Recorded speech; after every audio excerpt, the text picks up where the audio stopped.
I just have a story and a few poems, and I always decide on the spot which poems go before and which go after. But the story itself is called The Magic Brocade, and I would like to tell you what a brocade is, in case you don't know. Still can't hear me. Okay.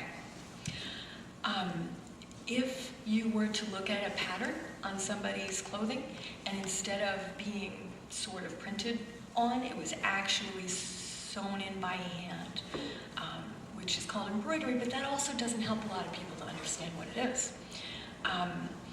In the story, a brocade can be like a painting because somebody takes the time to put so many stitches and so much detail in that it is just as vivid and shows you just as much as a painting would show. So that's my explanation for that. This is a Chinese poem from the 9th century, and it's by Qian Su, called The Stone Well. A piece of colored cloud shines on the stone well and colors the peach flowers by the spring. Who knows that under this delicate stone there may not be a road to fairyland?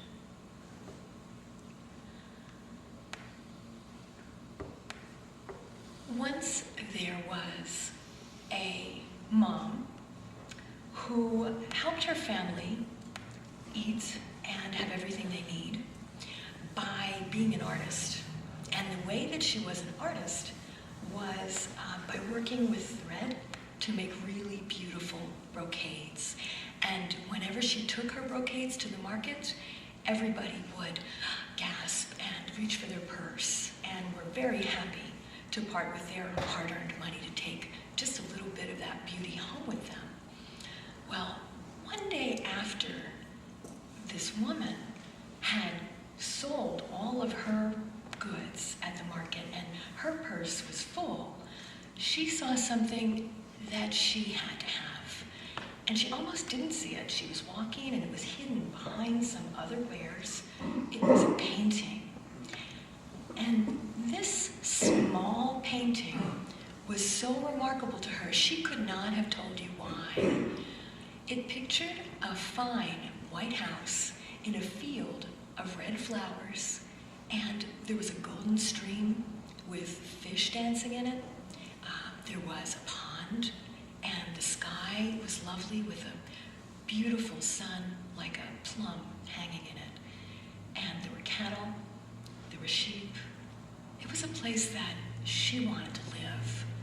And so, really without thinking twice, she went ahead and spent her money on it and tucked it in her jacket and made her way back home to her sons. Well, the first son said to her, "Did you have good luck at the market today, Mother?" She said, "Oh, I had the best luck." And her second son said, licking his lips like he would get a treat, "What did you buy for us, Mother?"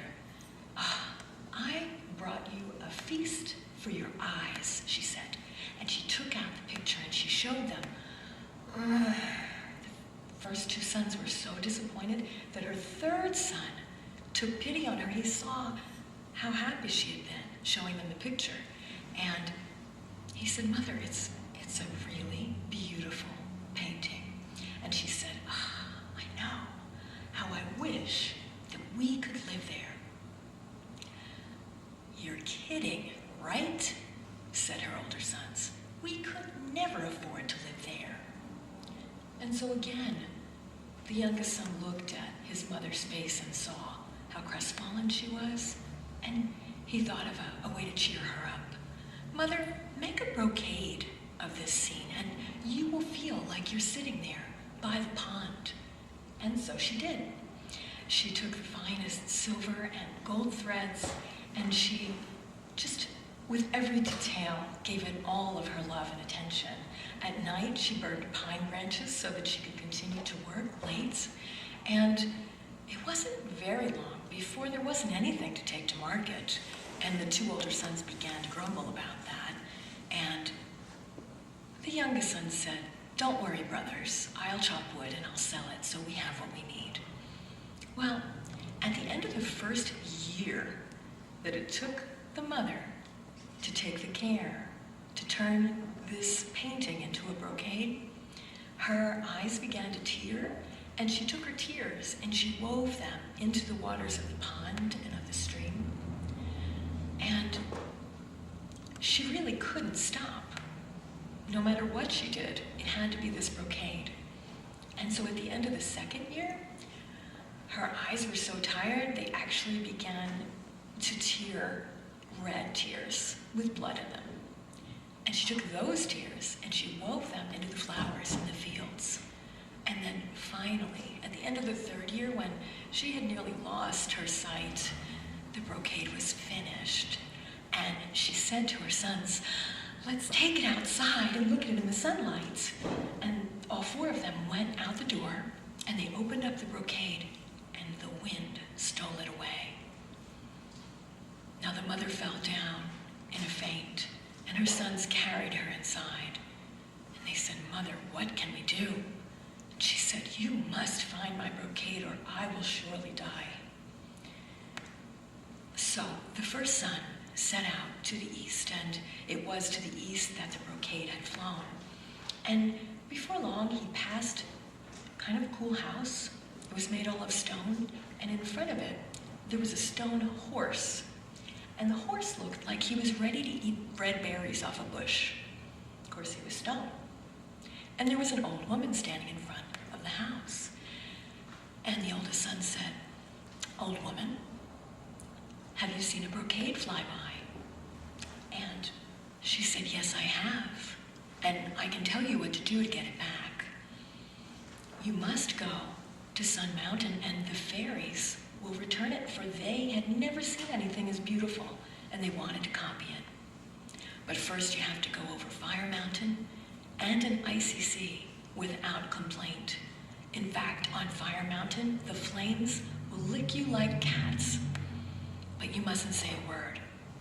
And the sea will be so cold that icicles will form on your skin, but you must just keep going." "Well, I haven't told you the worst part," said the old woman. "You have to knock out your two front teeth, and I'll put them in the mouth of this stone horse, and he'll be the one to take you this way." Well, the oldest son turned pale at the very thought of knocking out his teeth, and the old woman saw that he wasn't willing to go to that length. So she said, "Here, that's okay. This is a box of gold from the fairies. Take it back to your family." And the oldest son thought, "I made out pretty well." And when he got to the crossroads, he thought, "Why should I share this? If I go home, I have to share this 4 ways, but if I keep it to myself, I'll never have to work." And what do you think he did? He went to the city. He kept it for himself, and they didn't hear from him again. 2 months went by, and the mother's health was getting progressively sadder and sadder, and the second son went toward the east, indeed, on the same quest for the brocade, until he came to the stone house, and there stood again the old woman. And he said, "Have you seen a brocade fly by?" And she said, "I have, and here's what you have to do." Do you think he was ready to knock out his teeth? No. You're right. So he again was given a box of gold. And I imagine most of us would like to be given a box of gold by the fairies. And he too made the decision that he would keep it for himself, and so he headed to the city. Well, by now the third son could hardly stand seeing his mother in such a condition, and he told her, "Mother, you have to be brave. I'm going to go, and I will come back." And when he made his way to the old woman in front of her house, she really had very little interest in even talking to him. And he said, have you seen a brocade go by? And she said, I have. And he said, I would do anything to get it back. And she said, perhaps, and perhaps not. Well, this time, as soon as the old woman told the youngest son what he needed to do, he knocked out his front teeth. And she took those teeth and she put them in the stone horse's mouth, and he shuddered from stone to flesh. And the horse ate the berries from the bush. And the woman helped the boy to mount the horse. And he headed in a cloud of dust toward Sun Mountain, but not before going over Fire Mountain. And he had to grit his teeth because he did feel the flames as if he were roasting in a fire. The horse kept going. And then, right over in that cloud of dust, the icy sea they traveled, and he felt as if his skin was just going to fall off with the cold and the numbness. But he didn't say a word. And on they went until a beautiful, radiant, warm place appeared. And there was a gorgeous castle, all dazzlingly gold with banners. And stepping down from the horse onto the shore, the boy went up a staircase, and there, in a great hallway, was his mother's brocade. And in a semicircle around it were beautiful fairies, and they were all working on their own brocades. And he went before them and he said, please, you must return my mother's brocade, for she created that with her blood and her sweat and her tears and her heart. And they said, oh yeah, sure, but we have to copy it first because it is the most beautiful thing we've ever seen. And so you just wait a while. There, go lay down. You look tired. And so they hung a pearl overhead so that they could work late and long. But one by one, each of the fairies also got tired and fell asleep. And the boy just kept sleeping along the side of their workspace when there was a beautiful sprite, all dressed in red, who was the last one awake. And she looked at the brocade and she said, no matter how I try, I know I can never make anything this beautiful. I wish I could live there.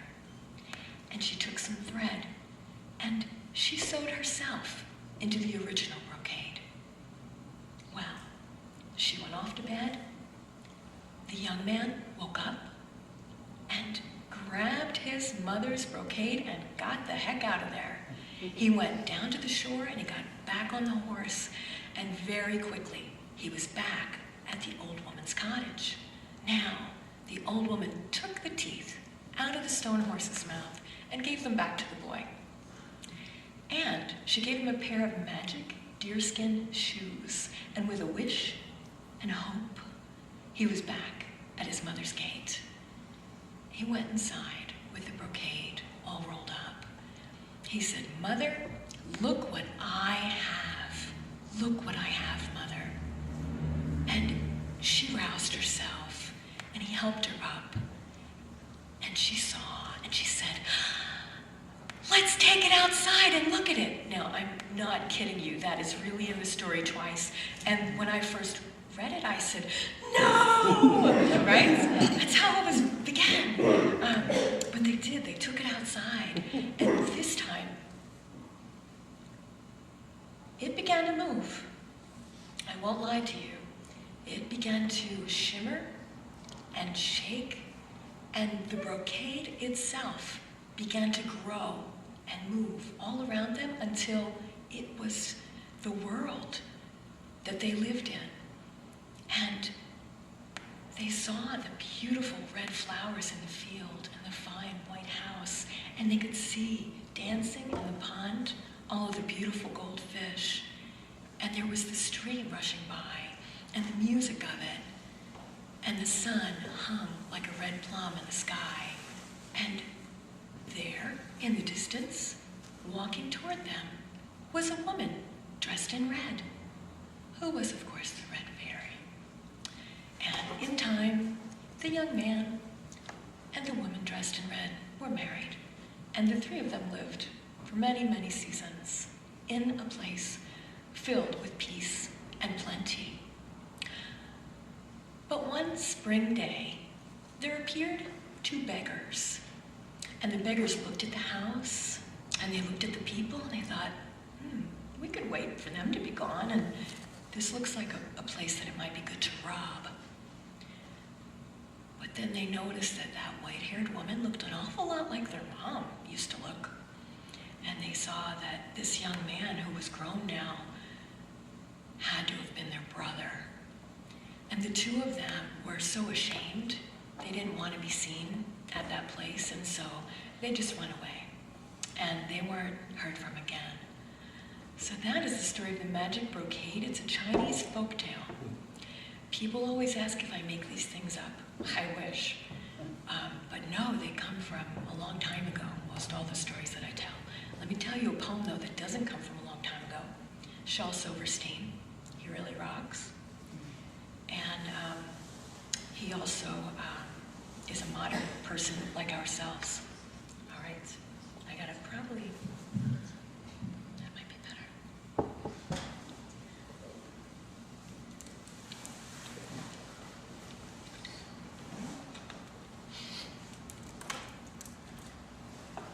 This one's called The Little Boy and the Old Man.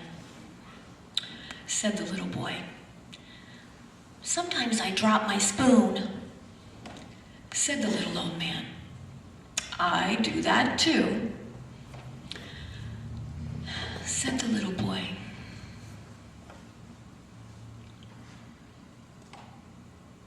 oh, I'm glad I looked. The little boy whispered, "I wet my pants."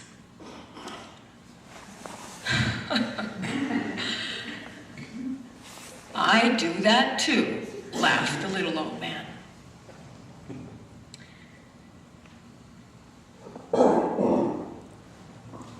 Said the little boy, "I often cry." The old man nodded. "So do I."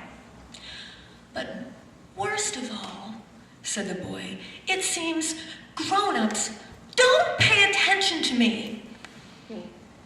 And he felt the warmth of a wrinkled old hand. "I know what you mean," said the little old man.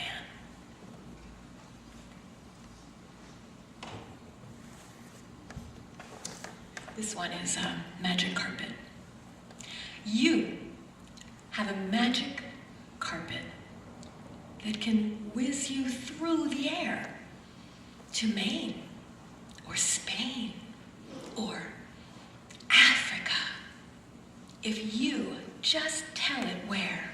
So, will you let it take you where you've never been before? Or will you buy some drapes to match and use it on your floor?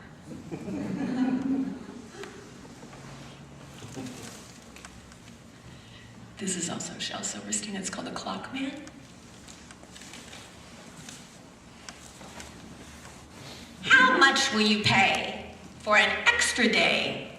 the clock man asked the child. "Not 1 penny, the answer came, "for my days are as many as smiles."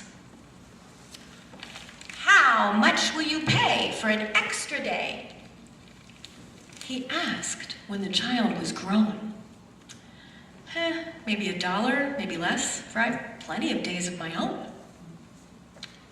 "How much will you pay for an extra day?" he asked when the time came to die.